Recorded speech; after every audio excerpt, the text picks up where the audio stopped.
Alright, so I was just minding my own business, and I stumbled upon this little interesting post here on Reddit called Sensor Tower's monthly review report, or monthly revenue report for December 2023. Now, if you've never heard of Sensor Tower, they're basically a website that monitors how well mobile apps are doing in terms of sales. So, of course, Fire Emblem Heroes is in here, so we're going to be taking a look at that.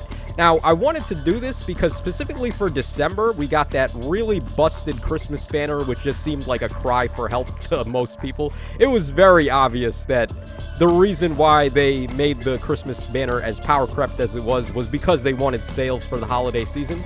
So, I just want to see, like, how well Fire Emblem Heroes was able to do in terms of sales for December. And I also have some other articles here pulled up from Sensor Tower, the same website we're talking about here, which monitors some other stats for the games. So, all right, let's go ahead and take a look here at this little infographic.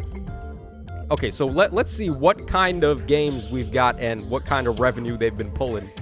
Okay, so at number 1 for December 2023, we have Genshin Impact. Should be no surprise to anybody. $53 million in November, and then in December, $31 million. I think they probably dropped something fire in November then, not so much December. Okay, so that's at number 1. Then we have Honkai's Star Rail. I'm not too familiar with this game, although it made $26 million, so it's doing pretty good. Just behind Genshin. I know Genshin is like the most hype, I guess, gacha game at the moment. All right, let's keep going. Jujutsu Kaisen, also up there. Puzzle and Dragons. We got Fate Grand Order. Oh, shit. Dragon Ball Legends? Whoa. Okay, so this may not be a mystery to a lot of people, but I do play Dokkan Battle. You've probably heard the music pop up quite often in my videos. Dokkan has been, like, consistently beating Legends up until recently, so, like, the fact that Legends is now starting to overtake Dokkan is pretty cool to see. Alright, so that's kind of fire. Okay, we have Nikkei. I believe that's called Goddess of Victory Nikkei. Something like that. I think that's an anime. Okay, Uma Musume. Yeah, of course. Anime Girls Horse Racing. Yeah, that's definitely going to be in there. Alright, Black Clover, Summoner Wars. Oh, okay, so Summoner Wars is doing better than Fire Emblem Heroes. I think I took a look at this one time, and it looked basically like Fire Emblem Heroes in some way. The summoner, the main guy in this game, looks just like Kirin. He's got like a hood and stuff. Alright, then we got Dokkan up there. Dokkan made $10 million in December. Okay, and $13 million in November. So where is Faye? Let's skip around a bit. Let's find Faye. Let's see where they are. Okay, so over here. Alright, so they went down 2 spots from November to December. So that's mainly because, like, the things in December were probably going to be fire for a lot of other gacha games as well. So 4 million, and then 4 million in November and 5 million in December. So 5 million is pretty good, honestly. Like, they made half of what Dokkan made. That's, considering the difference in quality between Dokkan and Heroes, that's pretty alarming to me. Honestly, like, if Faye is doing half as good as Dokkan, I think we're in a pretty good spot here, actually, in terms of monetization. Okay, so we'll just quickly scroll down. Let's see if there's anything else that catches my eye down here.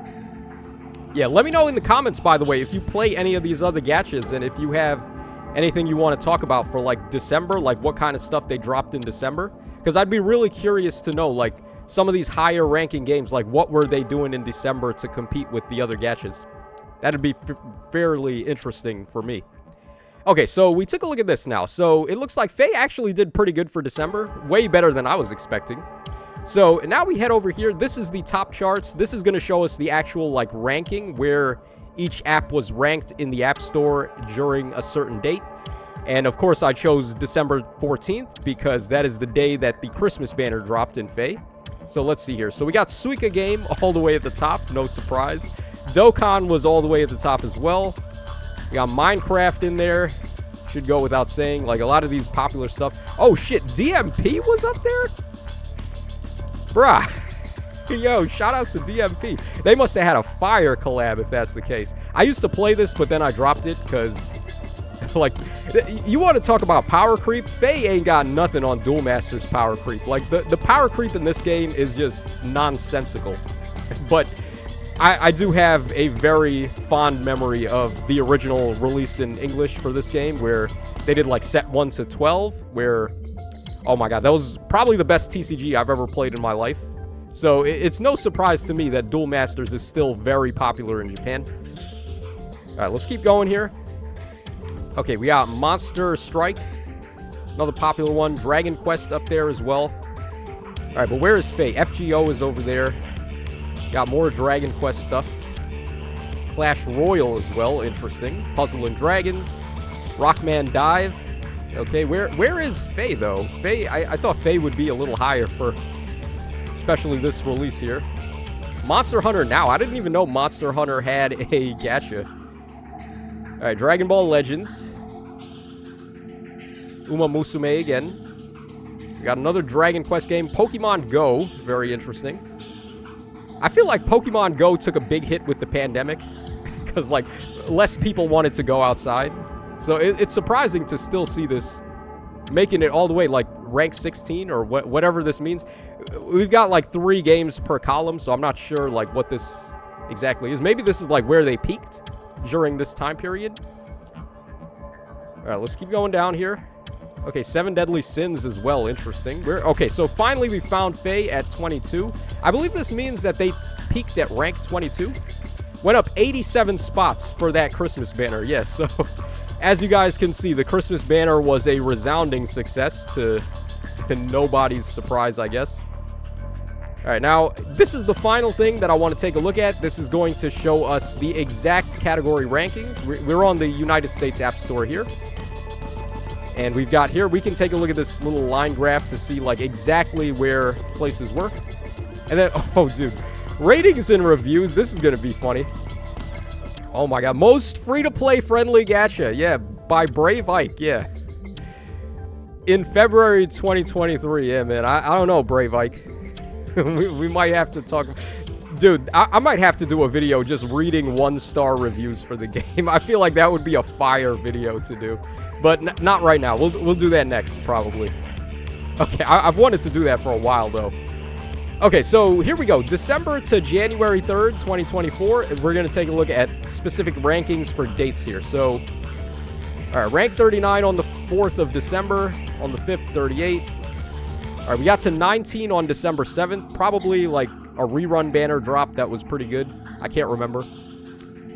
Oh, that might have been the day of the remix banners. Or the double special or something like that. I don't know. All right, 23 over there. Yes, so like the 2-day span between the 7th and 8th is at an unusually high peak there. Okay, so where is the 14th, though? Let's see. All right, here we go. Oh, wow. It got up to number 9 in the App Store on December 14th. So the Christmas banner took Faye all the way to top 10. Yeah, that's pretty good, guys. Honestly, like, I can't complain. For a gacha game to be in the top 10 for sales, that's really good. So, when people say Faye is dying, Faye is in danger, like the Christmas banner was a desperate attempt to milk a final amount of money before the game goes to end of service, I don't think that's actually the case. Like, as we can see, the game is actually doing pretty good.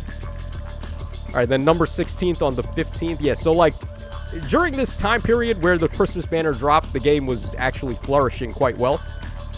And that also means, unfortunately, they're probably going to do more power creep shit like that again if it's this much of a resounding success. Yeah, and then January 1st is when we got the New Year banner. They only got to number 17. So the Christmas banner outshined the New Year banner by far, which I expected because of, obviously, the level of power on there. Now, this is only for the United States App Store. Let's take a look at Japan. Let's see here. Japan is way more crazy about their gachas than America. So let's see. Yeah, they go nuts for their in-app purchases. Don't mess with Japan and their in-app purchases, man. Okay, so Faye as a whole is just doing better in Japan than it is in the States, which makes a lot of sense. Yeah, they peaked at number 12 on the 7th, which was 5 places higher than in America. Yeah, consistently top 20, or top 30 rather, whereas the American App Store was just outside of top 30. And then here we go. This is the moment of truth, guys. Where did they get to for the Christmas banner? Oh my god, top 4? Bruh. That Christmas banner was a top 5 App Store release for Fire Emblem Heroes. Jesus Christ, dude. Yeah, no, that's nutty. That's nuts. They peaked at number 4 in the App Store for the Christmas banner. Holy shit. Oh my god, yeah, no. When you hear stories about Japanese whales getting a divorce because their wife found out they dropped 80K on the game, this is the type of stuff that just immediately comes to my mind. Oh my god. Alright, number 9 for the next day after the Christmas release, and consistently, like, almost top 10 again for the 3rd day afterwards. Yeah, they did really good. And they're doing this good. They get to top 5 in the App Store. They can't give us any, like, login rewards. They can't give us, like, a thank you celebration orb pack reward. Like, not even 5 orbs. Not even enough to do 1 summon. It's not like I'm asking for 100 orbs. I'm just asking for 5. Yeah, so book 9 is going to come around. We're going to get 2 orbs as our rewards. Right? Like, come on, man. This is why I don't like spending money in Fae, is because they treat us like second-class citizens. The game is clearly making a lot of money. They could afford to, if they wanted to, just, like, be a little more generous. But there's no generosity at all. It's just milk, milk, milk, milk, milk. Milk the players until they're dry, pretty much, with Fae. So that's going to wrap us up for this little video, guys. I thought it was a neat thing to do. Just take a look at some revenue, sales, and, like, rankings and all that stuff amongst all the other gachas by comparison to see how good Fae is doing. Let me know your thoughts in the comments section down below, and I think we're overdue to look at some 1-star reviews, so we're going to do that in the next video. So this is your boy Tasho signing out. Take care, fellas, and I'll catch y'all again on the flip side.